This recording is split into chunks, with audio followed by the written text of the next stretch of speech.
दोस्तों, बहुत सारे दोस्तों को ये एरर भी आया होगा एडसेंस की तरफ से, जो कि आपको गिफ्ट मिला होगा एडसेंस की तरफ से। तो इसकी क्या वजूहात होती हैं और ये क्यों आता है, मैं इसके लिए आपके लिए ये पहली वीडियो क्यों बना रहा हूँ, क्योंकि ये जो वेबसाइट का सबसे पहला हेडर आता है, सबसे पहला जो यहाँ पे आपको एरर भी आ जाता है, तो पहला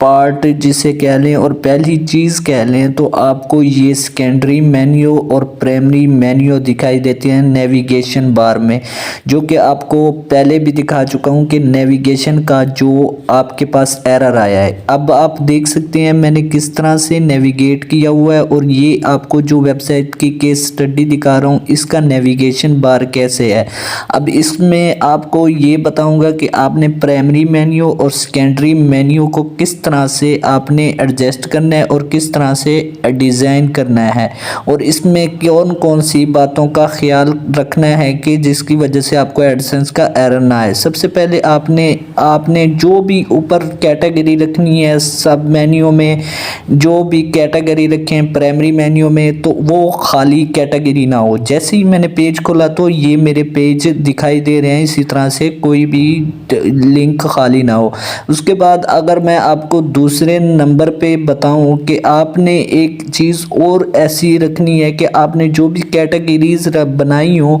यहाँ पे देख सकते हैं मैंने टूल रखा हुआ है, उसमें डाउनलोड लिंक या जो भी लिंक दिया हुआ है जो कि एक अनदर वेबसाइट में लेके जा रहा है, जिसमें डाउनलोडिंग हो सकती है, स्ट्रीमिंग हो सकती है। आपने वो शुरू में नहीं रखनी, क्योंकि स्टार्ट में जो अब एडसेंस का अप्रूवल लेना होता है तो आपने ये चीज़ नहीं लेनी। उसके बाद आ जाता है हम जो और ऑप्शन मैं आपको दिखा रहा हूँ एडसेंस, यहाँ पे हमें बता भी रहा होता है कि कौन कौन से आपको एरर फिक्स करने पड़ सकते हैं। अब यहाँ पे मैंने आपको पहले भी बताया कि लिंक जो हो, आपने जो भी कैटेगरी रखी हो उसका लिंक आप ओपन करें और उसी कैटेगरी में जाएं, ना कि किसी अनदर कैटेगरी में चले जाएं। फास्ट फूड खोला तो आप चले गए ब्रेकफास्ट में, तो ये भी एडसेंस को ये भी बिहेवियर उसके खिलाफ लगता है, यानी कि नेविगेशन के बिहेवियर के खिलाफ लगता है, जिसकी वजह से ये आपको एरर आ जाता है जिसको आपने फिक्स करना होता है।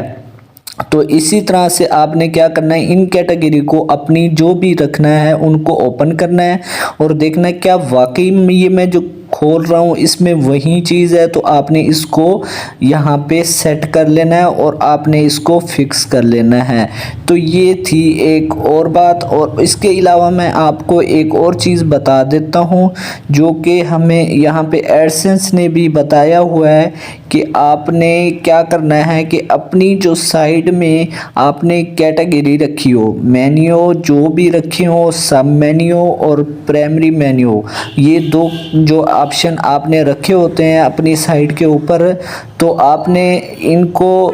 इनके जो कैटेगरीज होती हैं उसमें आपने मिसलीडिंग और इन रिलेटेड टॉपिक नहीं रखने। मिसलीडिंग का मतलब है, मिसलीडिंग मैं आपको पहले भी बता चुका हूँ कि आपने कोई ऐसा ये काम नहीं करना कि आपने कैटेगरी कोई और रखी हो और उसके साथ आप किसी और लिंक को प्रोवाइड कर देते हैं, यानी कि आपने कैटेगरी में आपने कोई ऐसी पोस्ट रख दी या कोई ऐसा चीज़ रख दी या आपने वो लिंक ऐसा रख दिया कि वो आपको एक रीडायरेक्ट करके किसी दूसरे पेज पे लेके जा रहा है। तो ऐसा भी आपने नहीं करना। ख़ास तौर पे आपने जो नेविगेशन में मैंने आपको बताया है कि आपने जो भी पेजेस बनाने हैं या जो भी कैटेगरीज बनानी हैं तो आपने उसमें ये ध्यान रखना है। तो यहाँ पे देख सकते हैं मैंने जो डिज़ाइन किया हुआ है वो मैंने सब मेन्यू ऊपर रखा हुआ है और दूसरे नंबर पे प्राइमरी मेन्यू रखा हुआ है। प्राइमरी मेन्यू में आप ये ख्याल रखा करें कि आपने उसमें कैटेगरीज को डिज़ाइन करना है,